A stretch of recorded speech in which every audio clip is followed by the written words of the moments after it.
I can still pinpoint the exact moment everything changed, when the air between us stopped feeling like love and started tasting like suspicion. It wasn't the extra hours at the office or the faint trace of perfume that didn't belong to her usual scent.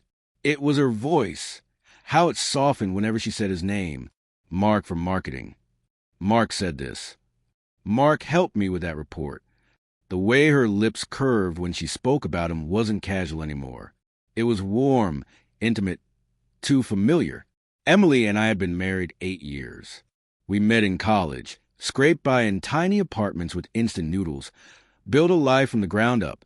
We shared a bed, a dream, and a half-broken coffee maker that refused to die. She wasn't just my wife. She was my best friend, the one person I thought I could give my heart to without ever glancing over my shoulder. The cracks started small. Late-night messages, calls she took in another room, new dresses that only ever appeared at work. I told myself I was imagining things, trying not to become the paranoid husband who saw ghosts in every shadow.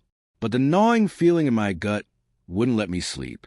One night, while she was in the shower, I picked up her phone. No passcode. My hand shook before I even opened it. And there it was, dozens of messages from Mark. At first glance, nothing scandalous. But every line carried a pulse, a teasing tone that went too far. Inside jokes, flirty emojis, you make the office bearable. Don't tell Ethan, he'll get jealous. Something inside me clenched. I set the phone down and just sat there, listening to the water run, my chest tightening like it was caving in. I didn't confront her that night. I wanted to believe I was overreacting.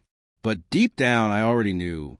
The next morning, she kissed me goodbye, smelling like that same perfume. I watched her drive away and made a decision. I couldn't keep pretending. 2 days later, I left work early, parked near her office, and waited. Around 4 o'clock, I spotted her through the cafe window across the street, sitting with him, laughing. That same laugh that used to belong to me. He leaned in close, whispered something that made her blush, and she touched his arm. My stomach twisted. Then she saw me. Her face went white. I didn't move, didn't speak, just stared, letting her feel the full weight of the pain she'd caused. She rushed outside, voice trembling. "Ethan, what are you doing here?" "I could ask you the same," I said. "It's not what it looks like." "Really?" "Because it looks exactly like what it looks like." Her jaw tightened. "You went through my phone. That's what you're upset about." I stepped closer. Not the secret lunches. Not the hidden messages. Her lips parted, but no words came. Then she sighed, shoulders slumping.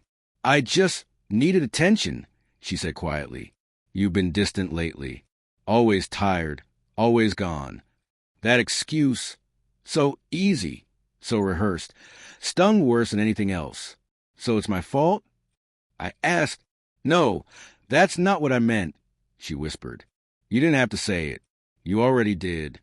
Her eyes welled with tears, but I felt nothing. Whatever had held us together had already cracked. People around us began to notice.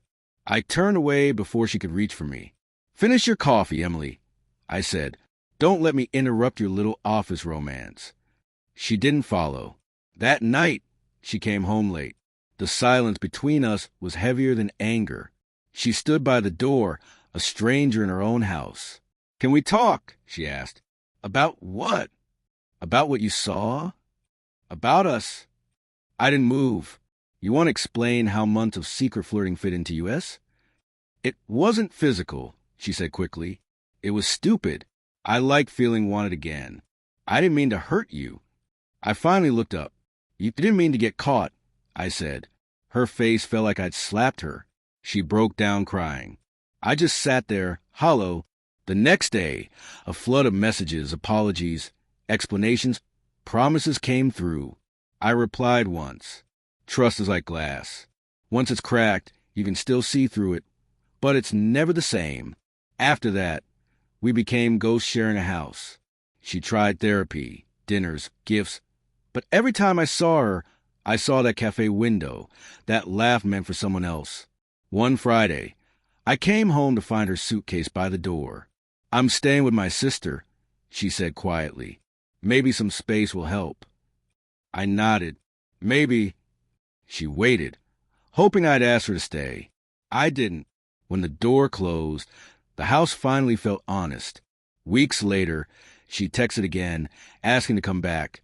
To try again. I never replied. People think the hardest part is catching them. It isn't. The real pain is what comes after. Waking up beside the ghost of someone who used to make you feel safe. Sometimes I drive past that cafe. The windows remain spotless, reflecting everything perfectly. Every time I see them, I remember that day, her face, her shock, my silence. That was the moment I stopped being the man who trusted without doubt, and the moment she realized exactly what she destroyed.